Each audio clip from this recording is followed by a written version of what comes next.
This morning I awoke to feel as though I had been asleep for an eternity, and yet still I can barely hold open my eyes. The same dreams return to haunt me, night after night. Most are too terrible to recount, others I cannot ignore because they seem relevant to my task. I find my mind wanders, and days pass without me being able to recall what I did with them. I wander the halls of the scriptorium, and the walls close in. I am imprisoned by the rooms that are stacked with ramparts of books and papers, walls within prisons, and by my fragile mind. I believe that no man should have to do the job with which I have been charged. We are not made from strong enough stuff to defend against the insidious powers. I weaken by the minute. My visions are frequent now, and all visited upon me by lack of sleep. They seem so real, but when I try to remember them, I cannot focus, and my thoughts slide back to the task at hand, cataloguing the obscenity of the worship of the unnameable foe. I envy everyone else their station in life against that which I do.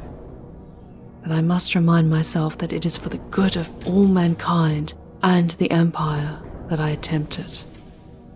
I must maintain my vigilance in my work and pray that whatever assails my mind and body allows me to complete it before I am lost. Sometimes I write for hours without respite. I write with conviction, but after I remember not where the thoughts came from. I read back over what I put to paper, and what I see frightens me to the pit of my soul. Much as it scares me to say this, I don't know what any of it means. A tear in the sky. So it will occur that the eye torn in the sky will weep blood, and the legions that dwell there in a state of constant warfare will spill out, united under a single leader, and once again assail the bedrock of humankind. There will be an unholy union between each and every faction and region of the infernal eye, and untold millions of heretics and thousands of craft will seek to burst through the stalwart defenses placed there in readiness for the event. The invasions, one every 100 generations, will prove gigantic, and if they are not stymied, I cannot see the final outcome, then surely they will bring mankind to its knees. The alliance for these grand assaults will be welded together by a terrible overlord of chaos, perhaps demon, perhaps mortal. These tidal waves of destruction will occur in a time of our darkest insecurity, where the fate of humanity hangs by the merest of threads. I see the peril, and hope mankind can weather the violence of the end times. They will occur as written. The primary roar of the abandoned one. And the fallen will band together and herald one among them, king. For 400 years and more, the eye will sleep. It will be assumed that those inside have torn themselves apart and left themselves as little more than barbarians, struggling and clawing at one another on those worlds upon which they have been stranded. These assumptions will be proved mistaken, and the price will be dear. The traitor legions will return, and at their head the abandoned one will scream his bloody cry. He will lead the legions of black and rekindle ambitions to force the empire of mankind to bend knee before chaos and lament before his might. This invasion will demonstrate a little of the subtlety and malevolent brilliance that he will later show, but in this endeavor he will learn much to aid him in future times. Toward the heart of humanity will his forces be driven, in the hopes to accomplish where his thrice-damned forebears have failed. Wherever the crusade passes will be left burnt cinders and shattered husks, devoid of life forevermore. But, as they will do both before and after, and in a manner eerily reminiscent of the dark days, the guardians of the Imperium priest of the machine, and giant warriors in gleaming armor who bring purity and death in equal measure. The chapters of the Astartes will march forth as one and turn the abandoned one back, but not until a bitter struggle has been waged and one too close to the beating heart of mankind for fears ever to be assuaged. It will be on his excursion to the forbidden hills on Oevrlord that the abandoned one will lay claim to the sword that imprisons the essence of Dracnian. Of how he obtained such an item, I cannot see. The second crusade of the abandoned one. The eye will close on the King of Blood, and a fortress will rise to contain him. After dashing the assault on mankind's bastion of strength, he who sits on the golden throne will turn his efforts to contain the threat. The fortress of Cadium will be built, and savage lupine warriors will guard it, with many others whose names, in time, will be forgotten. The bastion will be considered insurmountable, and for a time will prove so. Other such places will be planned. The naval port of Bellis Corona and the castle of Nemesis Tessera will be the foundation blocks on which any other incursion from the terrible eye is to break like a wave. When these measures are completed, all will wait, with breath abated, to see how they will fare when the eye will once again open. They will wait nearly 300 years. But the abandoned one will not falter yet. Indeed, his allies and sponsors will rally around him in ever greater numbers, and his second assault will be every bit as strong and direct as the first. This time, however, the defenders will bear the brunt prepared. Savage fighting and unholy slaughter will erupt at the moment the invasion storms the Cadian walls, and continue until its costly conclusion 5 years later. In the meantime, the evil forces, once to meet at Cadium, will spill out from either side and begin rampaging where they can. But the preparations will prove to be strong, and a new hope will burn in the hearts of men. The abandoned one's hammer blow will ring hollow, and he will retreat back to smolder in ire. The host of TALLOMINE. In the age of apostasy, the wolf warriors bay and howl.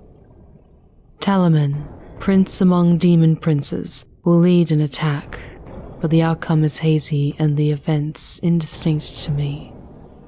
The only thing I know with certainty is that the wolf warriors will play a large part in TALLOMINE's destruction. Whether he will be eternally banished or will yet rise again, I cannot see. The fourth crusade of the abandoned one and the devastation of Elfanor. In the fourth insurgence, the horror will be spliced with fire. And again his legions will sweep forth, possessed of a renewed fervor. Cadium's walls will be besieged, and the Blood King is to personally lead the fleet towards the Segmentum emptiness. But at Elfanor, the citadel of Cromark, the drive will halt. But the abandoned one, terrible amidst his wrathful hordes, will lead the charge against the stolid walls. His warriors will fall like leaves, but the fortress will crumble and the defenders be consumed by his boundless appetite. The life and sanity of that beleaguered place is to be washed away in an orgy of annihilation. But these sinful excesses will prove his undoing, giving as they will men time to regroup and exact a well-planned revenge on the disarrayed forces of evil that infest the ruins of the once proud castle of Cromark. The Dark Ones will be shredded to rags by their own violent indulgence. The Tide of Blood. An ancient prince of Khorne named Doombreed will sweep humanity's finest and purest to the brink of destruction. Few will fall if compared with other invasions, but the cost will be high indeed. His war will be nothing less than a declaration of war upon the Adeptus, staunchest of all the foes of chaos, and he will be defeated.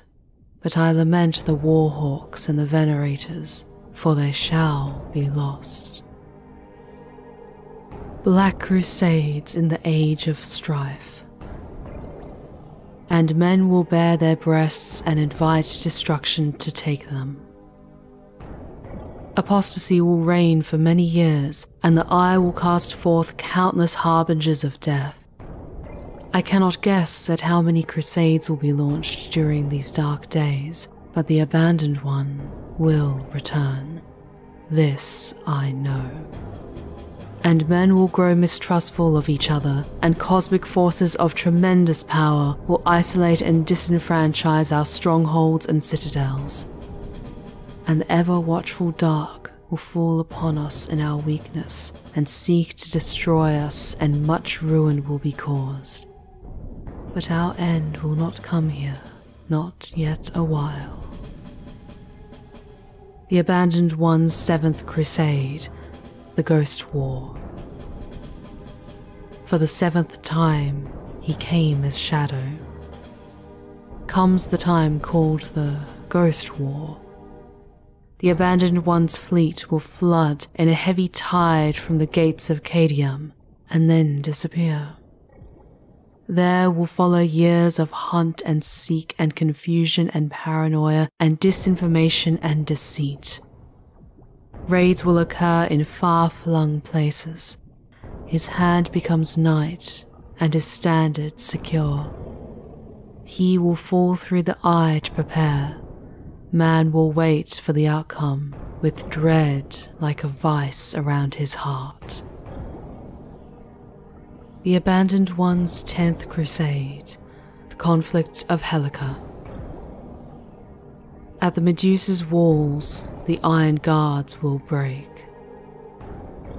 By accident or design, the Mordacious fleet is to emerge from the opposing side of the terrible eye to the Cadium Gate, in the place known as Helica. Men will guard this place with hands girt in iron and the very chapterkith themselves. Savage attacks on Helica will prevail, burning towards the capital, Thracian Primaris. Yet, there his assault will fatally be delayed, as his warriors of iron clashed with the iron-handed ones at sturdy Medusa. What will occur in that engagement, my lord has not gifted me to see. The Abandoned One's 12th Crusade, the Gothic War. At the time of the 12th, all things will be decided. It is at this time that his great plans will seem at last to bear fruit.